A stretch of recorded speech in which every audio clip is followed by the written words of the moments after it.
All right. All right. What's up, everybody? Can you guys all hear me? Give me a thumbs up. Let me know in the comments. All right. All right. What's up, everybody? Can you guys all hear me? Give me a thumbs up. Let me know in the comments. That's weird. Hold on a second. All right. What's up, everybody? Can you guys all hear me?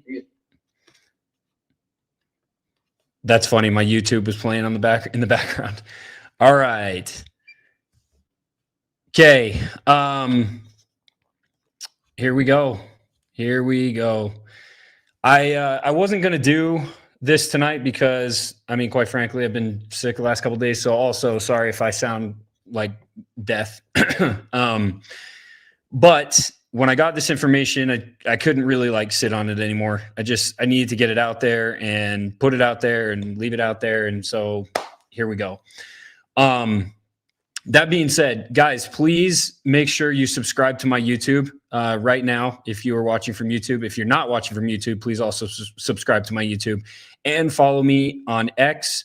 That is where, most of this long form content can actually be posted. I can't post it on Instagram. So please subscribe to my YouTube and follow me on X. Now, we're just going to jump right into this. So to give you guys a little bit of background, for those of you that may not understand why I'm doing this or where I'm coming from, recently a gag order was placed by the judge. And basically this gag order is for any law enforcement, anybody that has been involved in this case, and any, from what I understand, any major media personality or anything like that that has had any connection with Charlie Kirk. So basically anybody that knows Charlie Kirk well enough, there's a gag order. Not only that, there was a gag order placed on all attendees the day of his assassination.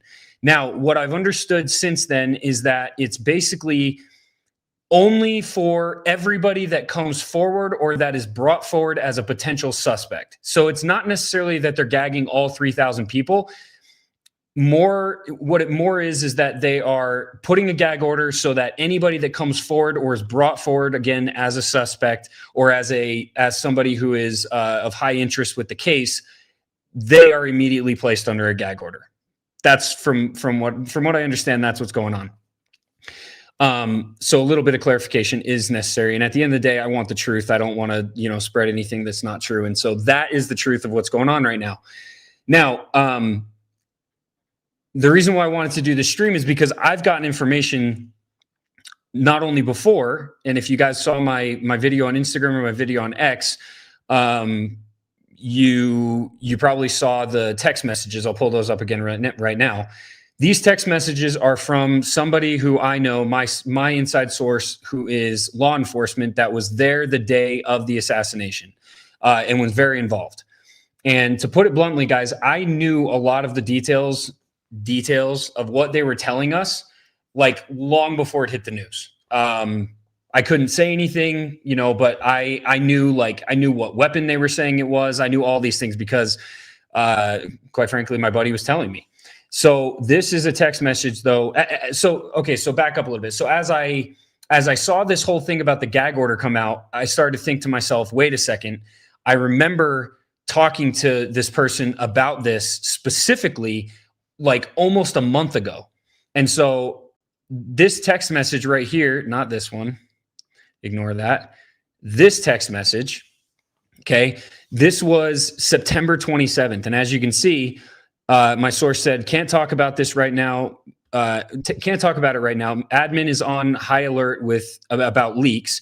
I blurred out that name on purpose. I can't say it, but advised anyone leaking information about this case would receive heavy reprimand. And then I said, I'm convinced this was a hit, dude. This Tyler Patsy thing stinks to high heaven, which it does. Everybody knows that. And he replied, so everyone is being very tight-lipped. Oh, for sure, bro. Once I got on the scene, I could tell something was really wrong. So this text is important because this is not just his opinion and his feeling. This is the opinion and the feeling of from what I understand, most of law enforcement and most of the people that were involved the day of the assassination. Most of them feel the same way. Like nothing made sense. It was all over the place. The communication was terrible. And they're from what I understand, a large majority of them are in this same camp. And so it's like, okay, Now we find out that they're putting a gag order on all of them. And it gets even weirder. And this was the next text message that I shared. It gets even weirder because then I remembered how he was talking about the coordination between the UVU officers. UVU is the campus, right? And Charlie's security team. And I thought that was really weird. And so I went back to the messages, and sure enough, September 27th, in speaking with UVU officers, Charlie's team would not coordinate with them regarding security. And that to me was like really weird. I remember thinking it was really weird at the time, but I thought it was even weirder now having this gag order in place. Like, I was like, okay, so you're telling me that everyone is no longer allowed to say anything about this case, about what happened, especially the ones that were there the day of, and anybody that comes forward that could potentially have more information about the day of the assassination. You're telling me none of them can say anything according to this judge. Okay. But then it's even weirder because now it reminded me of the fact that there was no coordination or communication really between Charlie's security and UVU officers, local law enforcement. There was none. That to me was so weird. Now, I admit I am not an expert at this, so I don't know if that's just like normal. But then after I made this video on X and on Instagram today, okay, I had somebody else that I know very well that reached out to me. Now, I distorted his voice because, again, quite frankly, I have to keep him anonymous, but he is former law enforcement. His father was very well recognized and a fallen officer in the area, very well connected. He also has been executive protection for very high level individuals. Basically, this guy's been involved in a lot of situations that require high level security. And he's not the only one, but this is the one that specifically reached out to me today and sent me this message. So I'm going to let you guys listen to this audio right now. Let me just pull it up really quick. Watch one of your last videos and it had me thinking, I can't remember if I told you this, but the UVU police chief is a really tight friend of mine. Like, our families have known each other. He knew my and back when they were all rookie cops, even before they joined the academy. And he's been a cop for fucking like 3 decades now. He was in the National Guard, got like blown up in Iraq. He's a total badass, really good dude. Who knows people well. And he actually lives here in Utah. But that being said, I know he's pretty beat up, or at least, you know, the past month after Charlie got killed, like, he just felt so bad and like felt so much responsibility and the weight of the world, and like, of course he's getting thrown under the bus. I gotta check in with him. He might have already got let go. They were thinking about letting him go, which is really funny because I know for a fact. And you know, I was saying this to people too a long time ago. I'm like, this is on Charlie's security team. Now, however you want to read into that, right? You could tie that into more things, but plain and simple, like, dude, even as public, you know, big as a public figure as Charlie Kirk, and even for his shit, anytime we do like a showing or something, like, I was always in communication with local law enforcement. We were always scouting out a place before. You know, there was never anyone allowed on any like high grounds, like just basic shit, bro.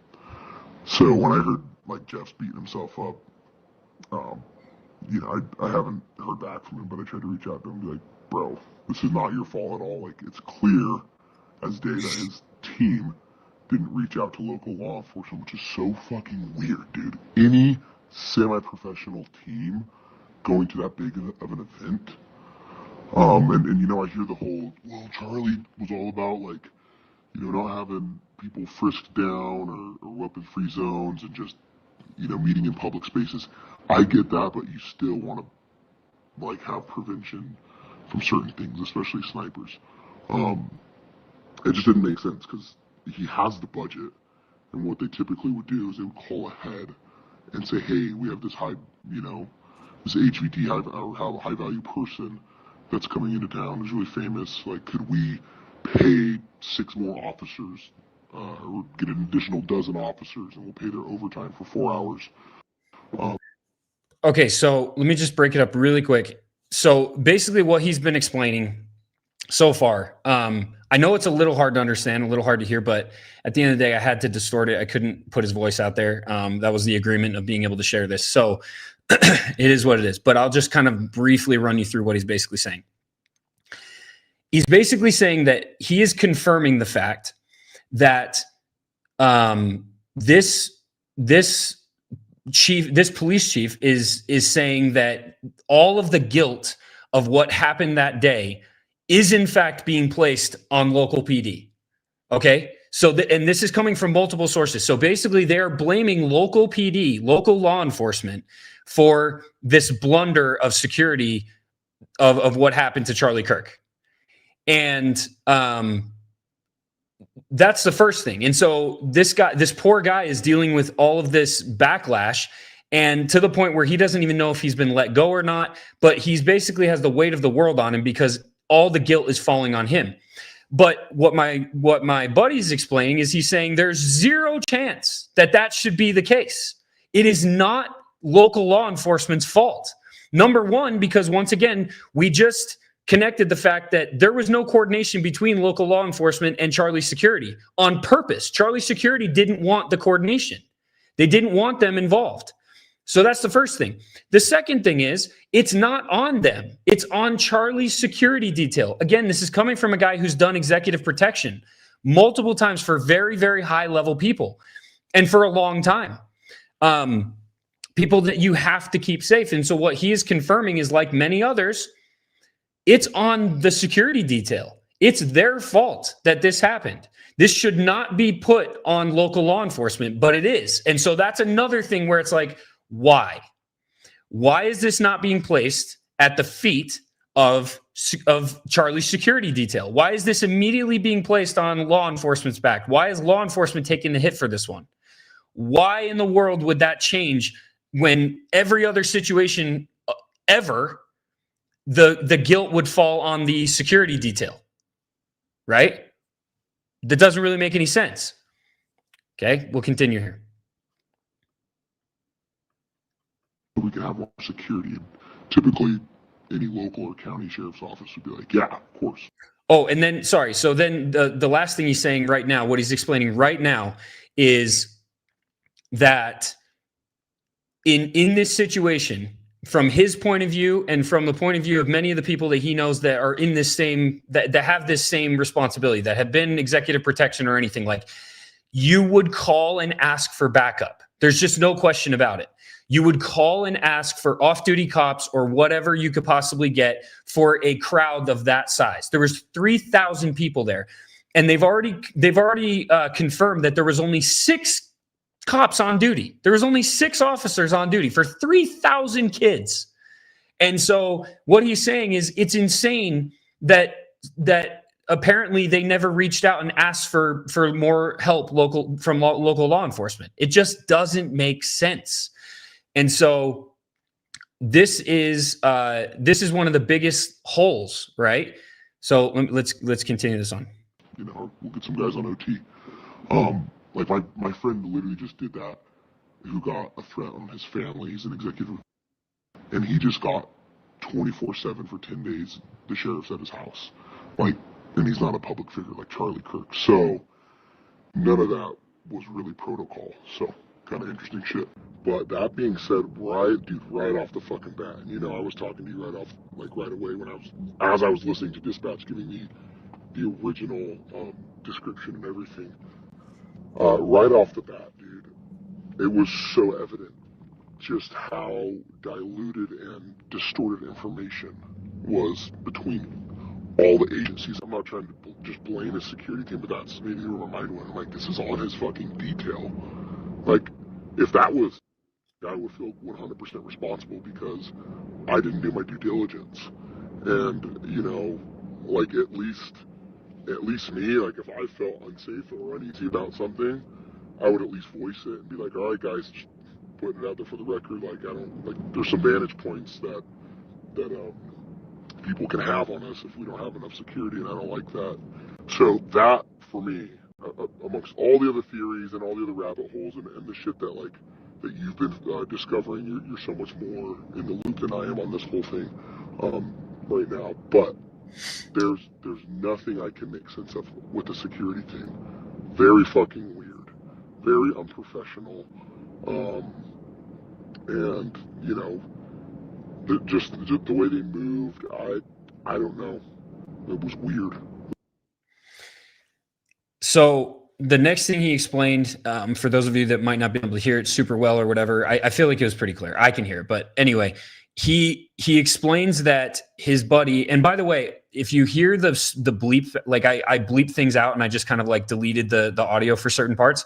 It's names that are associated with him, it's associations to him, and people that he mentioned that he just wanted to keep anonymous. So one of those people was the person he said that was a friend that that basically just barely called for security detail because his family got death threats. And so he called for 24/7 round the clock security detail from local law enforcement. And he's not even a huge political figure. He has a lot of money, he has a lot of notoriety, but he's not a political or a huge like public figure, right? And so he's basically saying, if that's the case, like, why in the world would they not have done this for Charlie Kirk? It doesn't make any sense, right? And then he just goes on to explain that from his point of view as executive protection, he would take it on himself to not only feel guilty for what happened, and so it would make sense that the guilt would lay on the security team, but also he would have done his due diligence and everything he possibly could to make sure that everything had been voiced as far as vantage points and everything else goes, right? And like, this is crazy because I mean, it just goes back to like the Butler thing, right? It's just wild. How this happens in the first place, right? Now, I want to be very clear, okay? Because I do think that this is important to say. The reality is none of us know what has happened. None of us know. I don't know. You don't know. Anybody that says they know is like, it's irresponsible. Not only irresponsible, but it's also just dumb to say that you know what happened, because nobody knows what happens. And that's the whole point. That's the whole point of doing this due diligence, of trying to figure it out, right? Of putting this stuff out there and trying to figure out what's going on. Because it's insane to me how many discrepancies there have been. It's insane to me how many like circumstances just don't line up, and how much of this just doesn't make sense, and how much of it continually gets weirder and weirder and weirder with every day, week, and month that passes. And so all I'm trying to do is figure out what's going on. That's it. I just want to know what's going on. I want to know what the real answer is, because, even the official narrative that they've put out there about Tyler and this and that, it's so shaky, and everybody knows it. I mean, it's not a secret anymore. It's so shaky. And now there's a gag order on on anyone and everyone that was there that day, or that might be a like potential lead, or might be able to actually help with the case. Like, it's just crazy. And that's why I keep on saying that I think we just 100% witnessed our modern day JFK. I don't see it any other way. And unfortunately, what that means is that if it goes like JFK did, not only are all of us going to be called crazy, conspiracy theorists and everything else, which, by the way, for those of you that don't know, the term conspiracy theorist was actually coined after the assassination of JFK. Fun fact, if you didn't know that. So that's also going to repeat itself. But on top of that, right? What do we have to look forward to?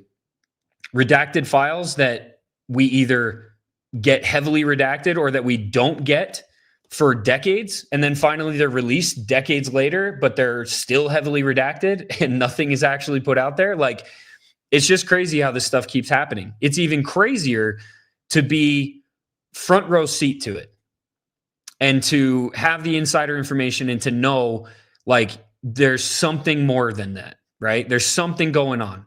I don't know what it is. Nobody really knows what it is, but there's something more to this. And I think all of us can agree on that. And then, you also see a video like this. Let me pull this up really quick. Hang on a second. By the way, while I do this, please, guys, if you haven't subscribed to my YouTube, do that. And if you haven't followed me on X, please do that as well. If you haven't shared this, please do that. I appreciate you guys.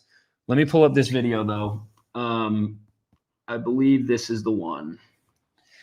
So I don't know if you guys have seen this, but also another video has surfaced that has like it's right after the assassination, and Charlie's security team is like looking all over the stands for something. I don't know. I don't know what it is. It's kind of weird, right? But anyway, watch this. And cleared out just like that. Like, watch that again. What's that all about? And cleared out just like that.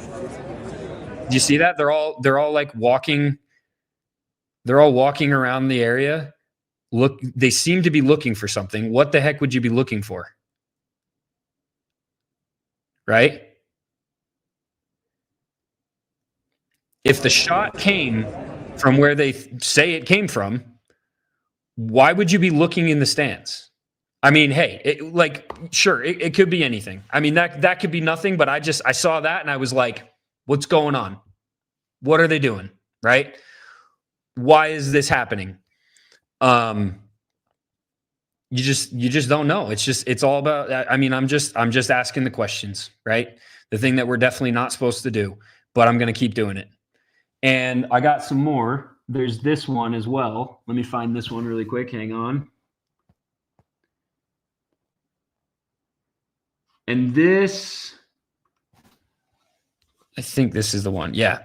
So this is another angle of the shot that supposedly somebody caught and tried to put out on social media, but got like deleted and heavily censored and shadow banned. So that'll probably happen to me. Hopefully not, but we'll see what happens. But yeah, let's put this one up there. You know how many mass shooters there have been in America over the last 10 years? Counting or not counting gang violence? Great.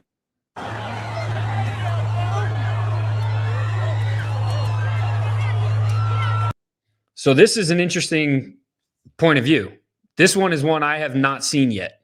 I don't know if you guys have seen it, but I definitely haven't. But what do you see here? What do you see? Let me rewind that. Last 10 years. Counting or not counting gang violence? Great.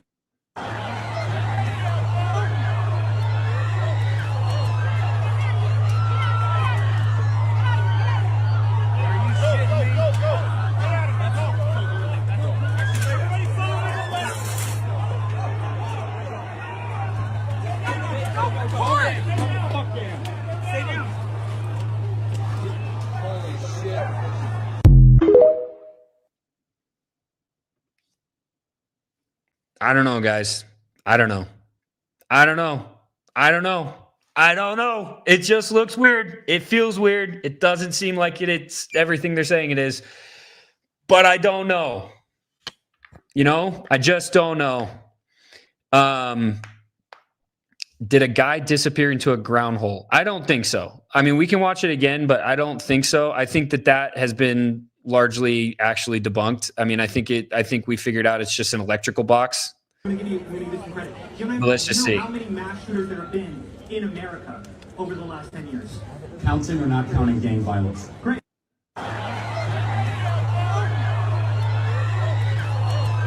Yeah, I don't see anybody climbing into a hole, guys. But, I mean...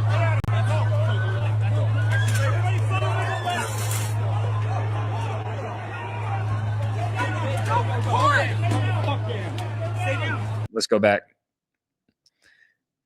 The guy running in the green, you say. You think you jumped into a hole. No, I think he's right there. You can see his leg. You can see his leg right there. He's just kneeling. He's still there. He just kneeled. Yeah, no, I think I'll be honest, I think the hatch and the whole thing, I think that was all debunked. It was an electrical box. And even if it wasn't, like, then what happened there? Because that doesn't explain anything either. I mean, you would have seen all that stuff happen. Yeah, I don't know. I'm with you guys. It just doesn't make a whole lot of sense. It's really weird. It's all really weird. It all feels very scripted. It all feels very fake. There's not a lot of answers. There's a whole lot of questions. I mean, literally just go down the list of things that don't make sense. So first they tell us it's a miracle bullet. The medical examiner says it's a miracle bullet. It lodged in his body. And then you have Andrew Colvett who confirms that. Then you have that same Andrew Colvett all of a sudden popping up on all these different podcasts and everything else to confirm all the lies about Charlie Kirk and his relationship with Candace, which ended up being a total lie and proven to be a lie. And then, and all of us that knew Candace and Charlie and had followed them for long enough, we knew they were friends. We knew that it was insane to think that they weren't friends. Then you have all the craziness about about Andrew Colvett and all these people from Turning Point saying that Charlie was so pro-Israel. You have the pastor going on and saying that one of his last wishes was that he would go to Israel and do this huge mission for Israel and for the Israeli cause. And then you have Ben Shapiro and the freaking Daily Wire coming on and saying they're going to donate $1 million after they were basically, from what I heard, going bankrupt only a few months ago, right? So you have all these weird things. But then it comes out that Charlie was clearly going to abandon the Israel cause. Like, he straight up said it. That wasn't just like a thing in passing. He'd been talking about it for a long time. We've seen the podcast. We've seen the Megyn Kelly show right before he got killed. The fact that he platformed Dave Smith and Josh Hammer, I even predicted it. I literally, if you guys go back and watch one of my videos, I literally predicted it. The night that they did that debate, I did a live stream. It was my first ever live stream. And I said, it's going to be very interesting if something happens to Charlie and or Turning Point after this debate, because it takes balls to platform someone like Dave Smith at a Turning Point event. I said it. And not to mention all the Google searches that have now come out that have happened, that happened after that debate, like right after that debate. And all within a few days of each other, from DC and from Israel. Like, that's weird. But then you go back and you even consider, okay, the gun doesn't make sense. The caliber doesn't make sense. The assembly and the reassembly doesn't make sense. None of that makes sense. Then the fact that you have this guy who they're saying is the shooter is Tyler Robinson, but then I don't know if you guys seen these pictures. Let me pull these up real quick. Let's just pull these ones up real quick. Hang on. All right, let's remove this. Hang tight, remove this. I talked to Ian Carroll today about streamlining this process better. So just deal with the StreamYard for now, but I'm working on something that's going to be a little bit better. He gave me some good pointers. Let's just pull these up though, real quick. All right. So we got, let's see. Pull this one up. Hang tight, guys. Sorry. Bear with me. Promise. I got him. All right. I got to pull up 3 more. Hang on. All right. We got this one. And just as fast as this thing can go. All right. And let's see this. Okay, so let's start with these. So I don't know if you guys have seen these photos, but you have this one, okay, clearly showing Tyler Robinson. But why is this weird? Well, because Tyler Robinson is running away right after the assassination. So at the exact same timestamp, he seems to be running away from the scene. But hold on a second. I thought he was on top of the building, jumping off a building. Right? Yet, and here's the proof of that spot, right? You have those there. You have the flags. That's exactly where it was. There he is, running right across the field. So how does that make any sense? I mean, I'm just saying. And then you have, this is supposed to be Tyler Robinson in the red shirt, the shorts, and black hat, right? But then they're also saying that this is Tyler Robinson with the pants and the hoodie because he put the rifle up his pants, right? Isn't that what they told us? That he hid it in his pants and that's how he got it up there? Am I losing it, guys? Am I losing it? What's the reality here? Let me pull up this next one. Okay? Here's this next one. Let's see. This is a good explanation of it. Okay, so Tyler Robinson was caught on camera running through the UVU courtyard at 12:23 p.m. How the hell was he on the Lossy rooftop at the same second? 2 places, 1 timestamp. Either the FBI footage is fake or the entire story is. Right? Right? Seems pretty cut and dry to me. I mean, again, I don't know. I am just a conspiracy theorist. Right? But, oh, nope, that's the wrong one. Hang on. This is the one I wanted. Okay? But that's clearly him. That's clearly the same guy. Right? Or am I crazy? I don't know. Someone jump in here and tell me if I'm crazy. I feel like I'm not. I feel like this all doesn't add up. Okay? There it is again. Right? There it is again. Because they've said that. They've said that this is the same person. So what's going on?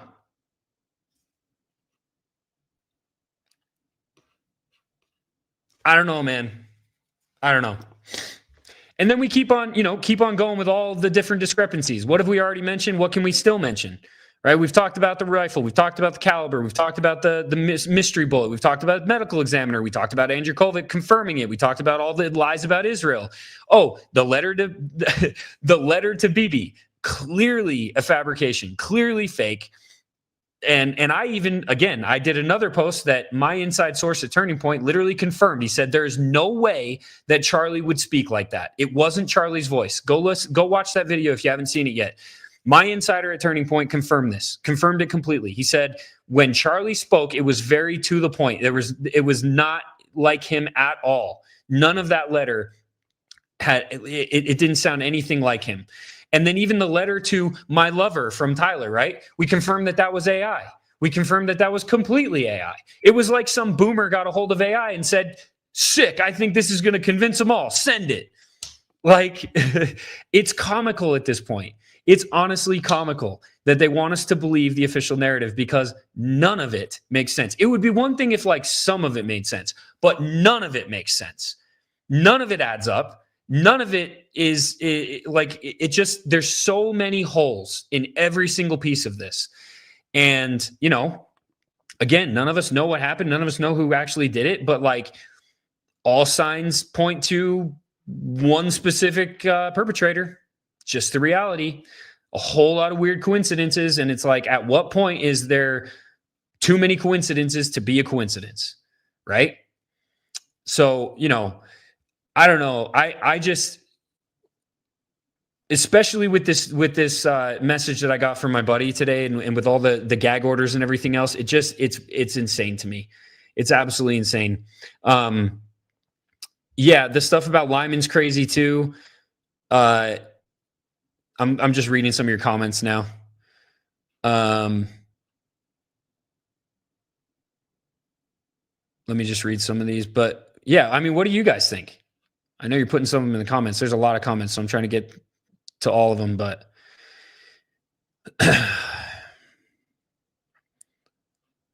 I just personally don't think any of this makes sense, man.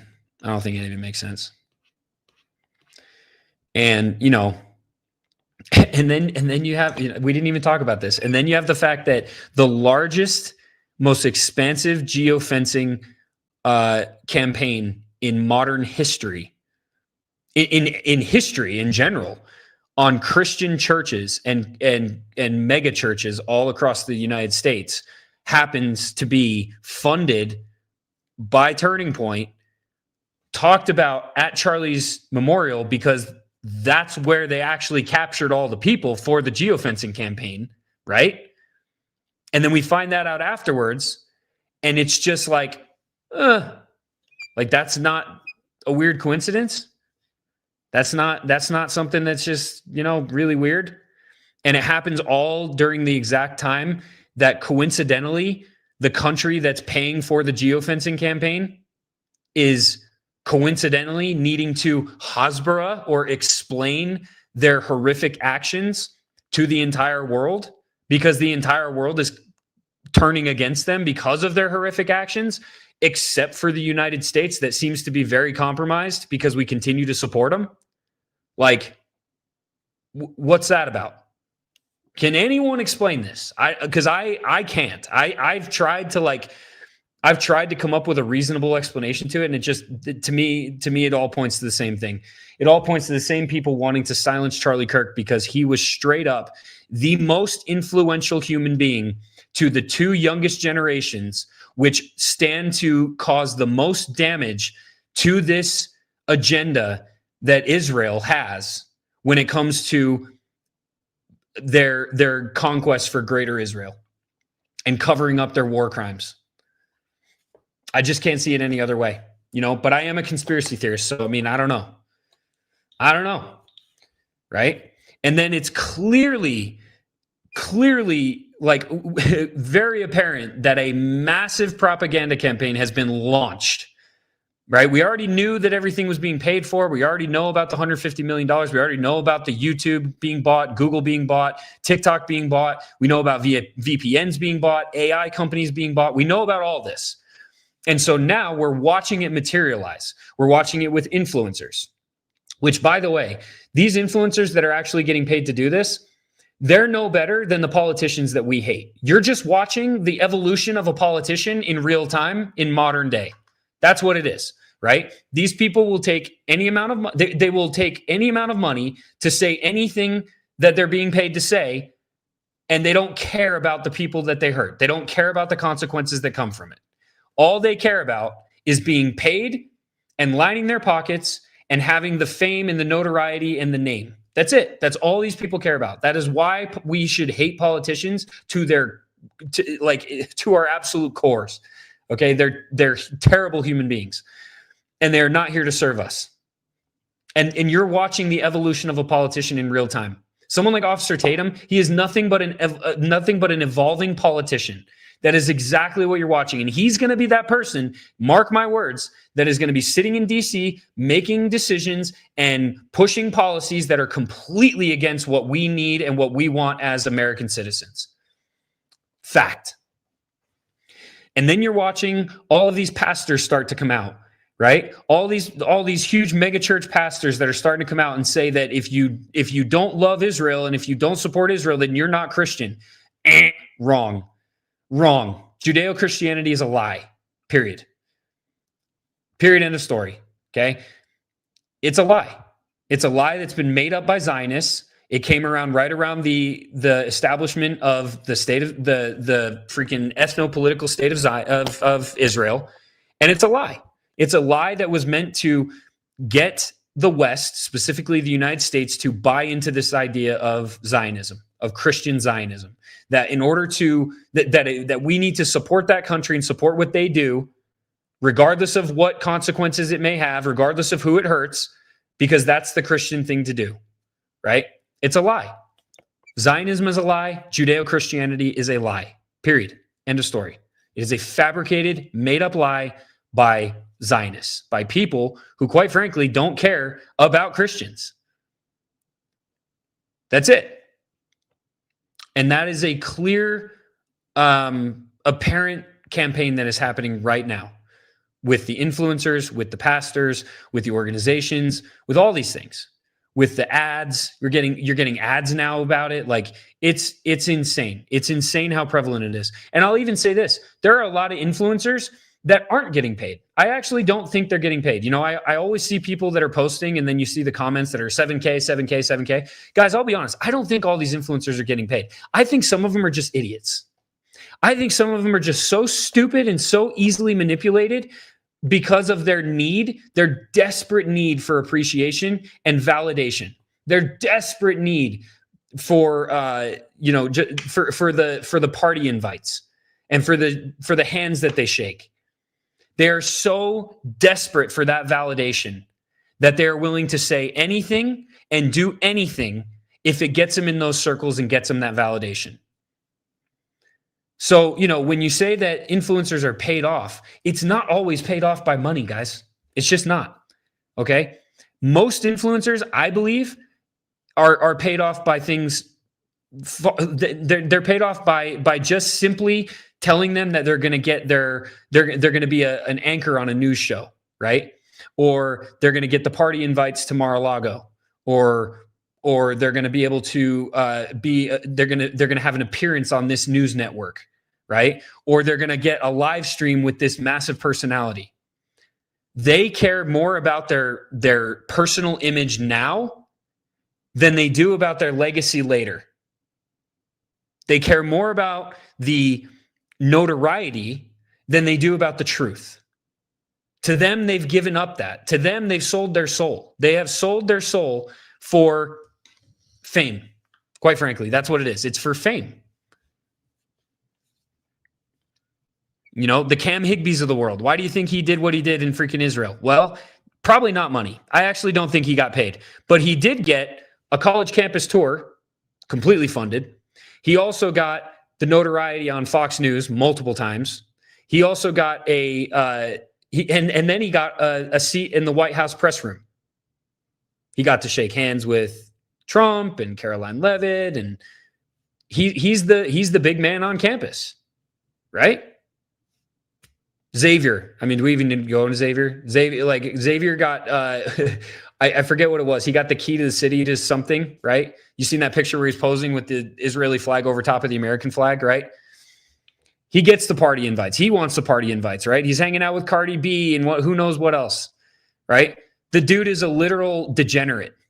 He doesn't represent anything that freedom-loving Americans should ever stand for, ever. He stands for degeneracy and nothing more. And he's a shill. He does nothing but parrot propaganda.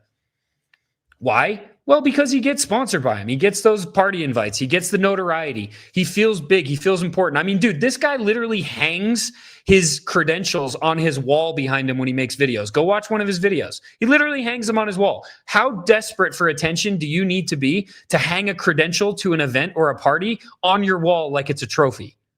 It's so sad. It's so sad. I mean, it's so sad. It really is. Emily Saves America. She might as well be Emily Saves Israel. I mean, she went to the Israel trip. They came back. Now she's on Fox News. Now she's an anchor at this, an anchor with that. And like, all she does is talk about low-level, low-hanging fruit that literally makes absolutely no difference. But she tries to stay relevant because she's a liberal turned conservative in California. She's also gotten caught finger blasting somebody or getting finger blasted in the freaking hallway during a Turning Point event. Right? Like, these people are jokes. These people are jokes. And none of them care about America. They care about themselves. They care about the notoriety, the attention, the validation. That's it. That's all they care about. Like, it's insane to me. I'm not gonna make this a whole bash fest. You guys know who I'm talking about. You know the truth about it. I think everybody can see right through their bullcrap. I will say this though. This is maybe a different perspective than a lot of you guys have heard. It is really weird how they continue to double down when every single post that they make, I mean, literally every single post they make, aside from like the Zionist bots that are out there, they get wrecked in their comment section. I mean, they get absolutely wrecked.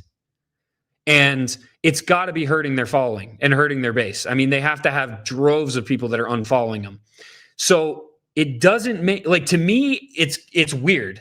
For me, it's like one of two things. Either they know what they've been guaranteed and it's either a really big bag, like a lot of money, or, that position, whether it's a position in politics or a position in a news channel or press room or whatever.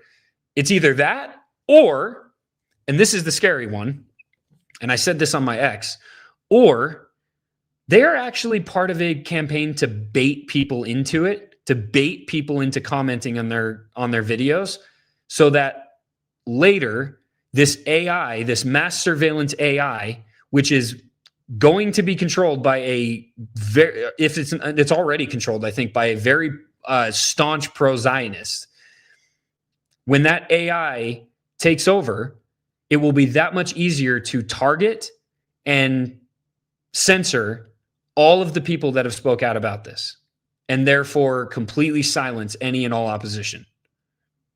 That is my second guess as to why these people are willing to do what they're doing and why they keep on doubling down on everything they talk about. Because it doesn't make nothing else makes sense to me. That either they have a guaranteed reward or they're part of a campaign to dox people, a part of a campaign to bait people into, becoming the in-group versus out-group and making it that much easier for them to target the out-group. That's the only thing I can think of, right? But I am just a conspiracy theorist, guys. Remember, what do I know, right? But anyway, I just think the whole thing is crazy. I think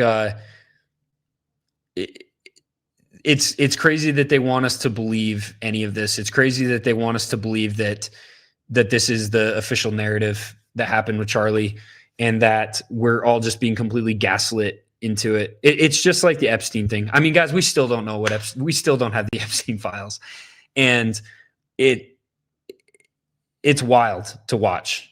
And just like, for years and years and years, you talk about how this works and you talk about how this has happened throughout the years. But then when you actually experience it firsthand, it completely changes everything. It completely changes everything. I see a lot of questions. I'm going to try and get to these, and then we're going to call it, guys. Let's see. Do I think Patel is compromising? Dude, if he's not, then I would be very surprised. I mean, the amount of times that guy said before he got into office that he was going to release the files and all about transparency and this and that, and then he gets in office and it's like he's already telling anybody that they're conspiracy theorists if they question anything. It's like, wait, what? That's a complete 180. And, I will say, I also find it really, really weird, to his credit, because I'll be honest, I didn't like him before he got in office either. I always thought he was very much just a talking head and very, very fake. But that being said, I don't know if you guys remember, David Harris Jr. supposedly was actually trying to leave. He was trying to resign even after he got elected. And, even after he got the position. And then all of a sudden he kind of like came back. Like he was very much leaving. And then all of a sudden he like came back out of nowhere. I mean, dude, there's, again, conspiracies, right? But there's part of me that thinks maybe he figured it out. Maybe he wanted to get out, and maybe they said, you know too much. You're staying right here, because he's been awfully quiet. He really has been awfully quiet. Just saying. I don't know. Just saying. Do I think President Trump's been threatened? Honestly, I don't know what to think of Trump, guys. I voted for him. I had hopes for him, just like all of you guys, but so far it's been nothing but an absolute letdown. Nothing. And most of that is the fact that he's clearly in bed with Israel for whatever reason, whether that's blackmail or just he's part of it, and they truly want to build this freaking tourist destination.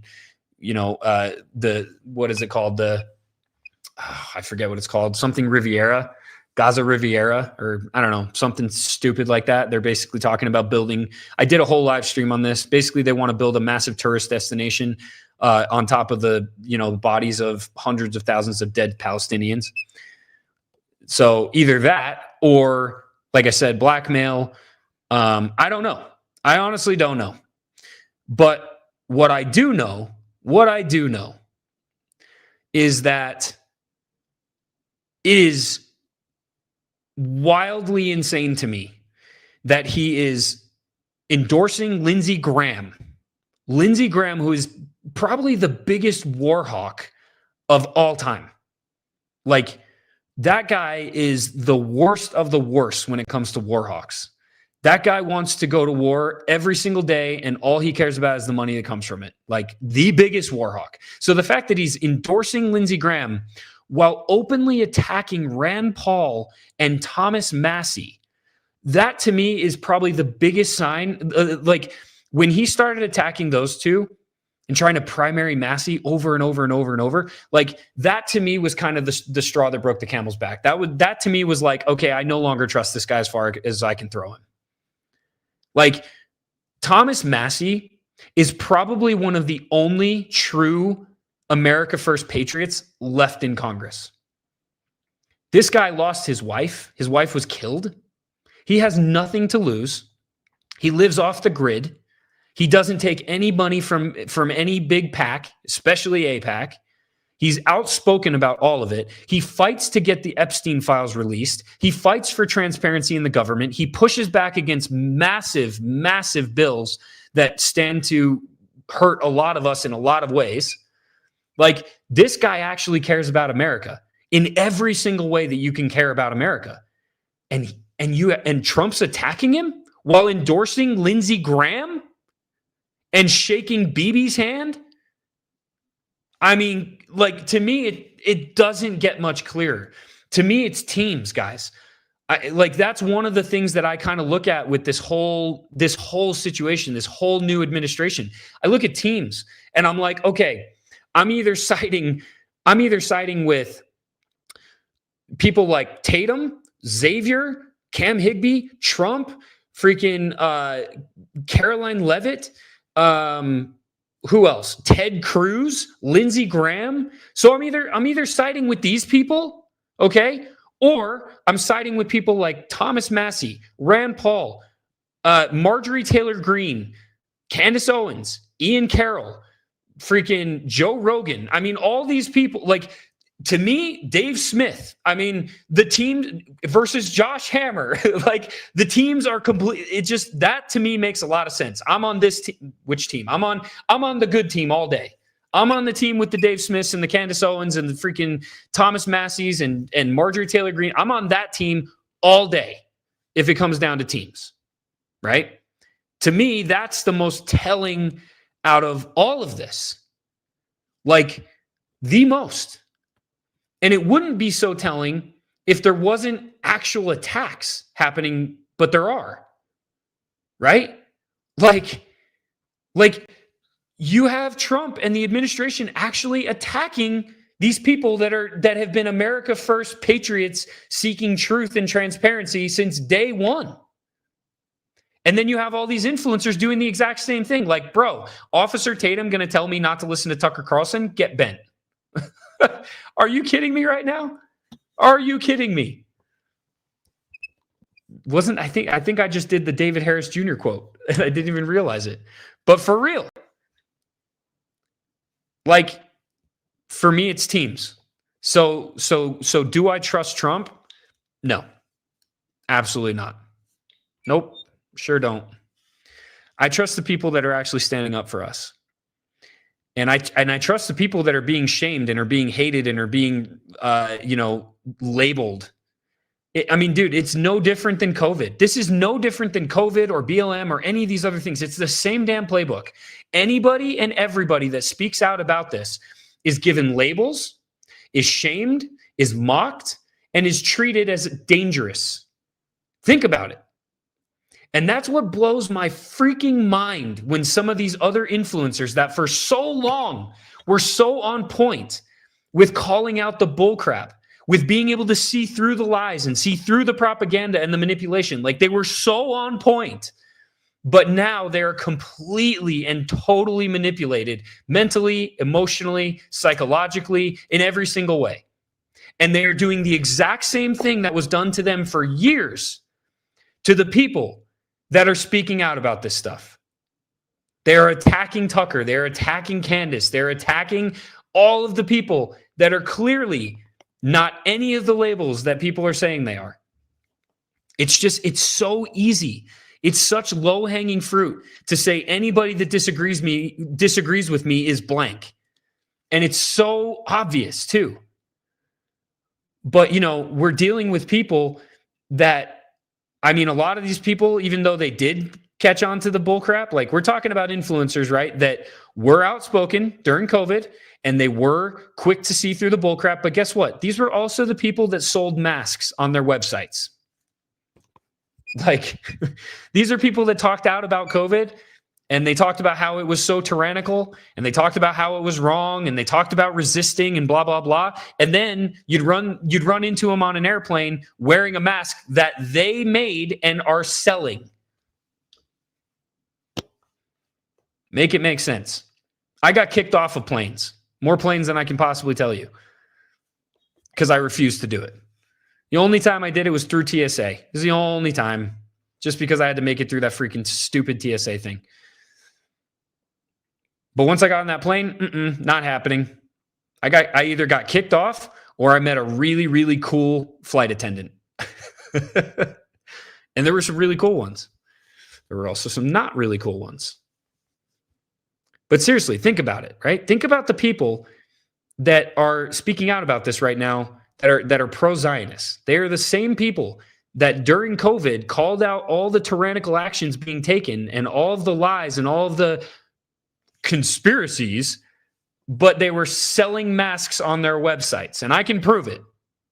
Think about it, okay? What does that tell you about the integrity of these people? What does that tell you about the resolve? It tells me that they would have bowed to the redcoats. There's a difference between the patriots that snatched wigs and tossed tea and the ones that bowed to the redcoats and turned their people in. What you're watching is a war between loyalists and patriots right now. Period. That's what you're watching. And I choose the team of patriots all day. I choose to fight the loyalists all day. And that's what's happening right now. Loyalists versus patriots. And that's all you have to know. When you watch these people's content, when you read their posts, just use your intuition. Is this person a loyalist? Are they posting solely because of the person that they follow, the person that they adore, the person that they worship, the person they vote for, blah, blah, blah, blah, blah? Or are they truly seeking truth and speaking out against everything that fights, that negates that? Do they actually believe in freedom? Or do they only believe in the freedom as long as it's what they agree with? Do they actually believe in free speech, or do they only believe in free speech when it's free speech that they agree with and that they approve? Do they actually care about America, or do they care about their platforms and saying the things that will benefit them, even though America will continue to take the scraps off the table from these politicians and these elites and these technocrats and these evil, evil demons? Use your intuition. Are they a loyalist or are they a patriot? That's what you're seeing right now. Yeah, someone just brought up freaking Mel Gibson. Seriously. I mean, he's a perfect example. I saw a post today, actually. I'm not sure. Oh, man, I wish I would have saved it. Maybe I did. Let me see if I can pull this up. Hang on a second. Guys, again, please, while you're watching, if you haven't yet, please subscribe to my YouTube. I'll be doing many more streams like this. It's also where I host my show, The Ian Wentz Show. I have some awesome guests coming up. And then make sure you follow me on X. Yeah, someone just said discernment too, for real. Let me see if I shared this. I don't think I did. Anyway, I saw a post that basically said something to the effect of like all the different people that have been canceled, right, for supposedly being anti-Semitic. Like, yeah, Mel Gibson, and it was a whole list of people. And as you look at it, you're just like, interesting that happened like that, right? Just interesting how that happens. Anyway, am I on Spotify? Yep, Spotify and Apple. My live streams aren't, but my podcast is.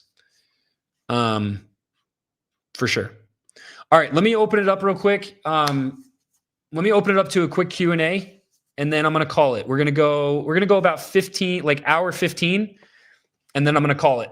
But go ahead and throw questions in the chat, and I'll put them up on the screen and I'll answer them.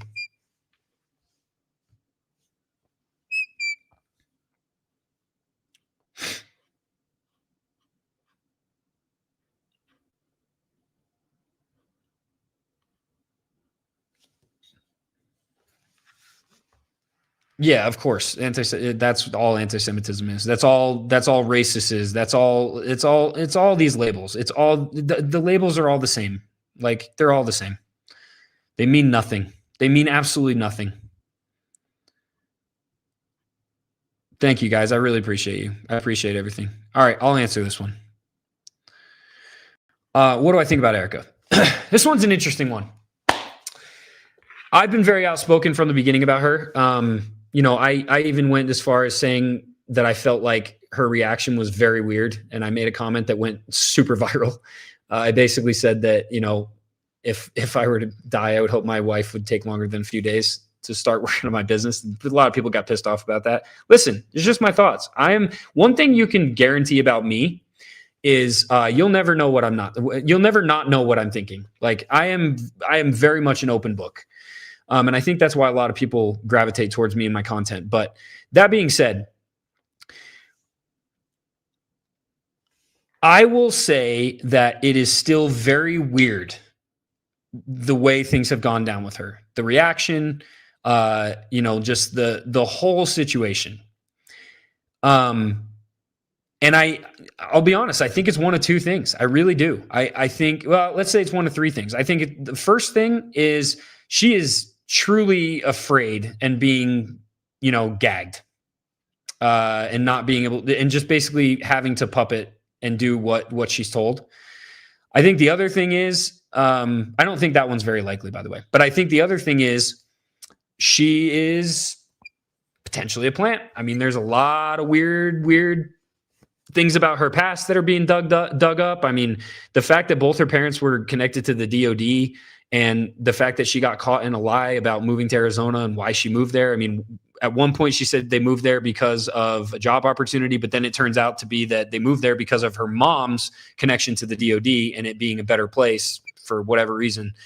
And then, just the connect, I mean, just everything. The fact that she was she was in like a weird music video. I mean, just how many coincidences until it's not a coincidence anymore, right? So yeah, I think that's a possibility. The other thing, guys, what if she's Candace's source? I don't know. I mean, hey, she has not spoken out about Candace yet. She has not tried to stop her. And there is that one clip. Again, we're just going off of one clip here, but she did say in that clip when they asked her what she knows, she said, "I know everything." I don't know, man. What if she's the source? What if that's what's actually going on? No clue. I really don't know. The answer to that question is I don't know. I hope and pray that that is the case, though. I hope and pray that she is the source, because that would be epic. It would be so epic if like, can you imagine? It'd be like, we're already kind of watching a movie, but it would literally be like watching a movie if all of a sudden Candace got on and was like, "Hey, by the way, this was my source. And now her and her kids are completely safe. You can't get to them. They are in an undisclosed location, free from all of you. And now I know everything. And I'm going to be the freaking one that falls on the sword." Like, that would be pretty freaking dope. I don't know, though. I don't know. That is the angle I want to go with, though. All right, let's see. What other questions? Okay, do I think Candace's tweet saying, "Yes, Charlie was betrayed by everyone," had hidden meaning and maybe included Trump or even Erica? Maybe. I don't know. I really don't know, guys. This is one of those things where, I feel like everybody wants to have an exact answer. I don't have an exact answer. I don't know. All I can do is speculate. All I can say is, like I said, the behavior has been very weird. The fact that his memorial, look, you can say what you want to say. I'm sure all the people in there that were there felt amazing. I had friends that said that they felt amazing, that it was such a spiritual event and everything. And I'm sure it was. But at the end of the day, what I watched was RNC 2.0. That to me was not a memorial. That to me was a freaking event, a live event that was put on that basically acted as an RNC 2.0 to regain popularity and regain the base. That is what I watched. Call me crazy. That's what I watched. Trump talked more about his policies than he did Charlie. That to me is weird. I don't know. I'll just say those are my observations. Do with that what you will. But the answer is, at this point, I don't know.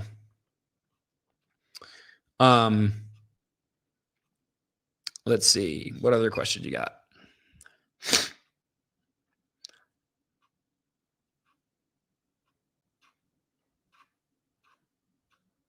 Here, put your questions in the chat because I'm losing them. They're going up too fast. Let's see. What do you got?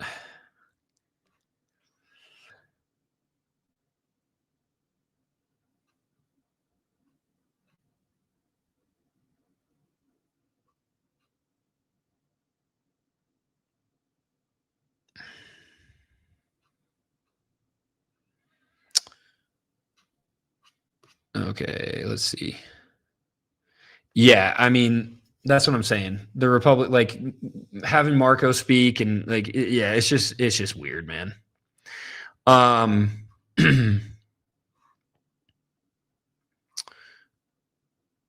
Okay, so I have seen. All right, let me go with this one. Someone asked if I've seen. Sorry, I'm trying to keep up. There's a lot. Someone asked if I'm. Hey, 1776. That's the viewer total right now. That's pretty dope.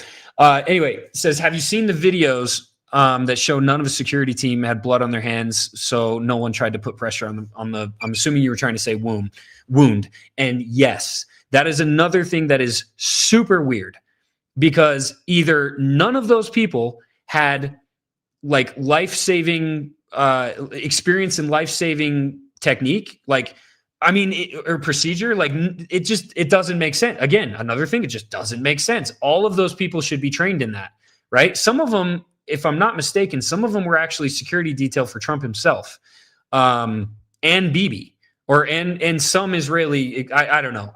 Maybe that's wrong. I thought I saw that somewhere, but even so, all of them should have the ability to treat or to like, it's just crazy. I can't even believe I'm saying this, that none of them had the experience that they needed in that moment. It doesn't make any sense. And so, yes, I saw that. The other thing that people pointed out was the fact that there wasn't a lot more blood. And you're right. If you actually, like, if it actually pierced his carotid artery, there would have been so much more blood. It would have been a absolute bloody mess everywhere. And those guys would have been covered in it. So yes, it's also super weird that there doesn't seem to be a whole lot of blood in those videos. But even more weird is the fact that none of them seem to know what they were doing. Like none of them jumped into action to pack that wound or to put pressure on it, which is so weird. Okay? So weird. Because in that situation, anybody with half a brain knows that time is of the essence and you have got to get that wound packed and pressure on it as fast as humanly possible. I mean, they say with that kind of wound, by the way, guys, they say that could happen in an emergency room and you still wouldn't survive. That's how detrimental that wound was. So, yeah.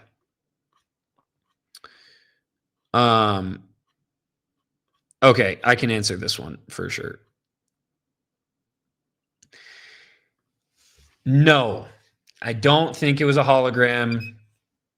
I don't think there was a squib. Like, I have friends and close contacts that were there that saw him get shot. Like, it 100% happened. Now, that being said, the blood thing is weird. And, like, that's the part that I have a really hard time with. I know it wasn't a hologram. That I can tell you. I know that it wasn't a hologram. I know that it was him. I know that he was there. I know that's a fact. Whether or not it was what they're saying it is or was based on the fact that, once again, there didn't seem to be a whole lot of blood, I don't know. I don't know. And, you know, that we haven't, the thing is, the one thing that would tell us that is the freaking camera angle from behind that coincidentally all the SD cards got taken out and given to the FBI, turned over to the FBI, never to see again. That's the one camera angle that we would all need to be able to say what really happened. And that's the one camera angle that we don't have and probably won't have.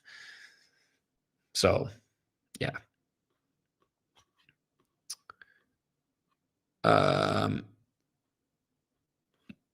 Why did they put everything under construction? That's another weird one. Don't know. Doesn't make any sense. Why would you like, they literally paved over the entire area. Why would you do that? Why would you pave over the entire area, an entire crime scene? Which, guys, this is real. This actually happened. This isn't just like hearsay. People at UVU have legitimately posted videos and pictures of this place being completely paved over. Like, they changed the entire set, right? It's crazy, but that is a real thing. Why? I don't know. It's another thing that just, it doesn't make sense. How many things have we talked about tonight that just doesn't make sense? And that's why it's so hard for any of us to trust the official narrative, because none of it makes sense. Not even one part of it. Right? Yep, the no ambulance. Yeah, the no ambulance thing is another weird one. Like, why is there no ambulance at the event? They threw him in the back of an SUV. Right?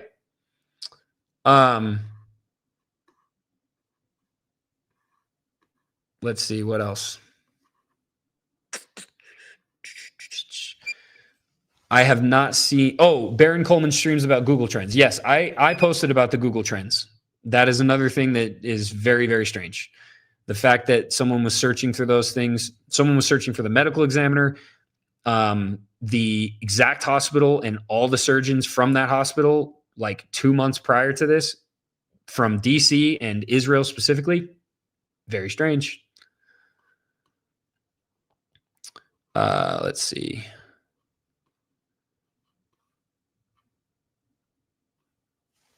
Let's see. Yeah, why? That's another thing. Why take them to the hospital? It's so far away. Another great question. Doesn't make any sense based on that location. If you know anything about that location, there are other hospitals that are far closer, and it's like, why would you take him all the way to Timpanogos? That doesn't make sense.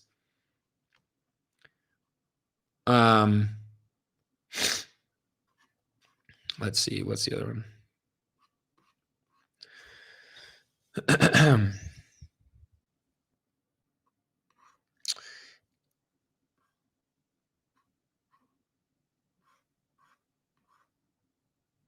Sorry, I'm just reading through these guys. There's a lot. I'm just trying to. There's some that I've already answered, so I'm just trying to get to the ones that I haven't. You know what? This is actually a really interesting one. And it's not because of the comment. So it says, bro, Jesus couldn't have saved him that day. You're wrong. If Jesus wanted to save him, he could have. But that is not why I'm bringing this comment up. I am bringing this comment up because the whole narrative about the miracle bullet and the Man of Steel, you want to know why that didn't make sense to me? It wasn't just because ballistically it made zero sense. It wasn't just because it seemed very fake and very gay. It's because if there was going to be a miracle, wouldn't the miracle have been save Charlie, not just lodge the bullet in his body and save the random people behind him?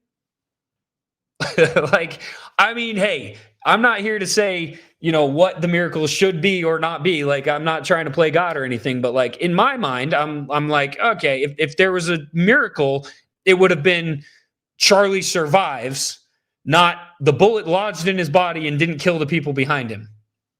Right? Like, again, just, I don't know, call me crazy. That was the weird one for me. I'm sure I'm not the only one that thought that. I don't know. Maybe I am. Who knows? Let's see.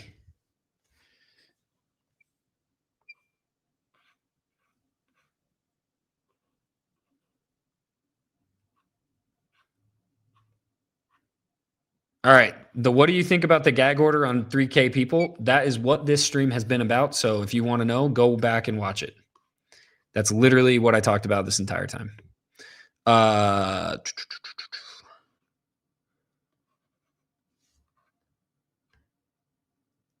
right. I'll do this one. This is the one I'll end on. I don't like him. I don't like him at all. To me, it is very strange that, I mean, it comes down to one simple thing. It comes down to the fact that with those text messages that Candace released about Charlie abandoning the Israel cause and losing donors, Israel, pro-Israel donors, et cetera, like in just that text message alone, Andrew Colvett got caught in like 6 different lies, right? So think about this. The first lie he got caught in was he said that Candace Owens was not really connected to the organization, and her and Charlie didn't really have a close relationship, and they hadn't talked for a long time. That's bullcrap, because in the text message, he literally said, I'm going to invite Candace on, like in retaliation. And on top of that, they proved without a shadow of a doubt that Candace was at a Turning Point event, speaking at the event months prior. So that was the first lie, or that was the first 2 lies, that they weren't friends and that she wasn't connected to the organization. The next thing was that they were losing donors, but they weren't pro-Israeli donor. They weren't pro-Israel donors. Like, they were just donors. Another huge lie. He literally says it in the text message. We are losing donors because of the Israel cause, right? And then the next one was the fact that he said he was leaving the pro-Israel cause. Andrew Colvett talked about it openly after he died, that Charlie was a supporter of Israel and that he was all about supporting Israel and supporting the Israel cause. So sorry, 5 lies? In one text thread, he was called out in 5 different lies. And then he had to come out and admit it. And if you go, I'm not going to play it, but if you go back and watch that video where he comes out and he's forced to admit it, dude, anybody that understands personality, like, I sold door to door for 10 years. And if there's something that I'm very good at, it's understanding like mannerisms, right? And being able to read people very, very well. This dude was tripping over all of his words. He was slurring almost everything he said. He was pausing. He was looking over. He was shaking. He was very like fidgety. I mean, a lot of his words were like weirdly delayed. And then at the end, he's like, oh, I'm actually glad that this happened. No, you're not. You just got caught in multiple lies. And you were forced to come out and admit this because she made you, right? So that to me is the most fishy thing about Andrew by far and large. I mean, there's really not anything else that is more fishy other than the fact that, like I said, it's weird that he kind of just like took over the spotlight all of a sudden, right? So now you have him on all these podcasts. You have him talking about what Charlie would want, right? Even though he lied about what he would want to begin with. He's platforming people that clearly are lying about Charlie as well, right? He's getting in bed with the Daily Wire, which is freaking weird. He's the one that's bragging about the number of cell phones that were tracked at the memorial, and then caught in the fact that it was actually a massive geofencing campaign, $4 million paid from Israel on behalf of Turning Point. Like, all of these things just connect to me saying, I don't like the guy. I don't like him. I don't know if he's involved. I don't know. I'm not accusing him of anything. I'm just saying, based on all those things, I don't like him. And it's weird and very shady. Do with that what you will.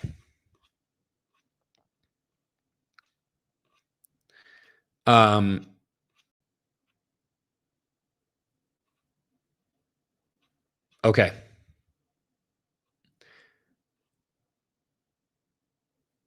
Yeah, that was a good one. Someone said not to mention the Freudian slip with Megyn Kelly when he said that they were feeling guilt instead of grief. That was an interesting one.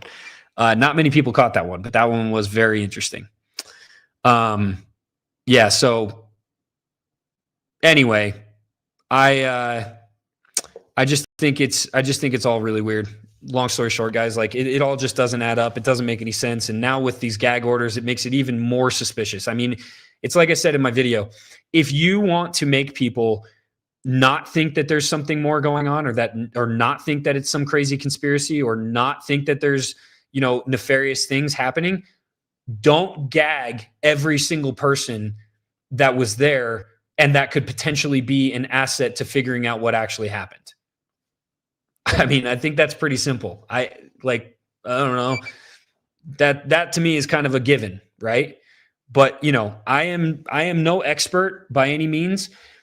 And after all, guys, I'm just a conspiracy theorist. But I sure as hell appreciate every single one of you guys that joined tonight. Thank you so much. Thank you for the support. Please go subscribe to my YouTube. Follow me on X. This is where I can do the long form stuff. I can't do it anywhere else. Make sure you follow me on Instagram if you're not already. It's just iWinster. And yeah, we'll catch you guys later. Thanks a lot. Take it easy.